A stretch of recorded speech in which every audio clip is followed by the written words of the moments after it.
Manajer merupakan pihak yang bertanggung jawab mengarahkan berbagai upaya untuk membantu organisasi mencapai tujuannya.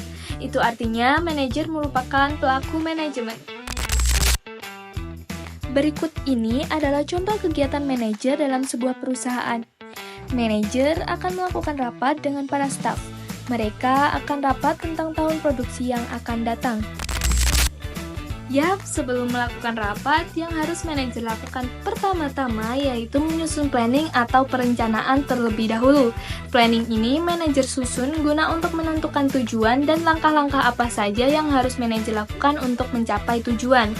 Manajer harus membuat perencanaan yang baik dengan menentukan tujuan yang jelas dan bersifat sederhana, sehingga nantinya akan mudah dipahami. Dengan membuat planning ini, manajer bisa meminimalisir peluang kesalahan yang ada dan tujuannya bisa tepat sasaran, sehingga dapat digunakan sebagai pedoman kegiatan. Manajer juga akan membentuk struktur pekerjaan terbaru. Manajer akan mengelompokkan para staf dan melakukan pembagian tugas sesuai keahliannya masing-masing. Kegiatan ini disebut dengan organizing atau pengorganisasian. Saat manajer sedang melakukan rapat, manajer akan menjelaskan perencanaan produksi tahun yang akan datang dan struktur pekerjaan yang sudah disusun kepada para staf. Manajer menegaskan kepada para staf untuk melakukan tugas sesuai dengan tujuan yang sudah ditetapkan.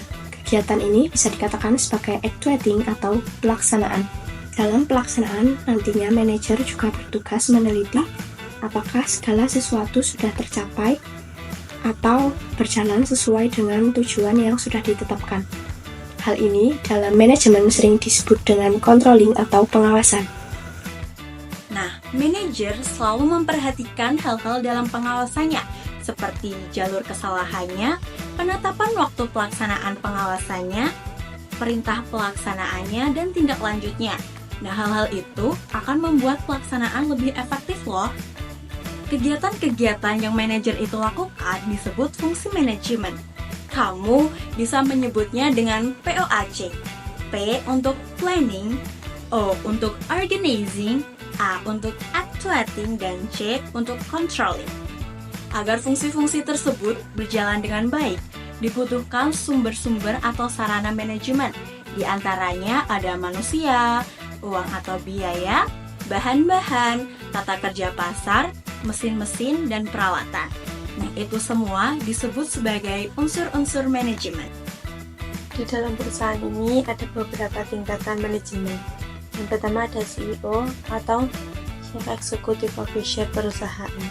CEO ini bertanggung jawab terhadap perusahaan secara keseluruhan, sehingga dalam tingkatan manajemen dia yang tertinggi atau dinamakan top management.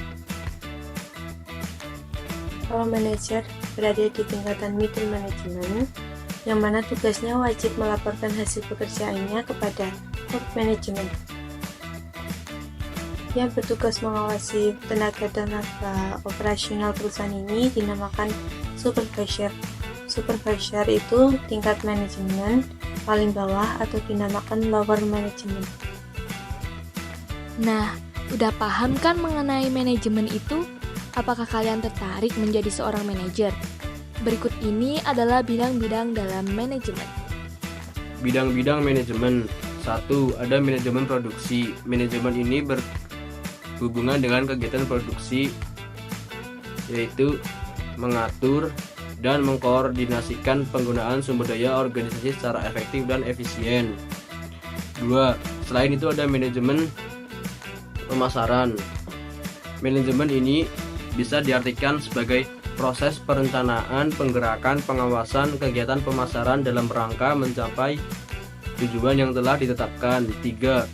Ada manajemen keuangan, di mana manajemen ini diartikan berhubungan dengan proses perencanaan, penggerakan, pengawasan dalam kegiatan keuangan dalam rangka mencapai tujuan yang telah ditetapkan.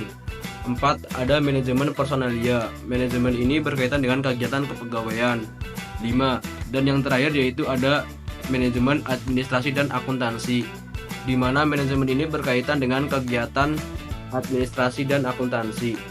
Pose with the bands.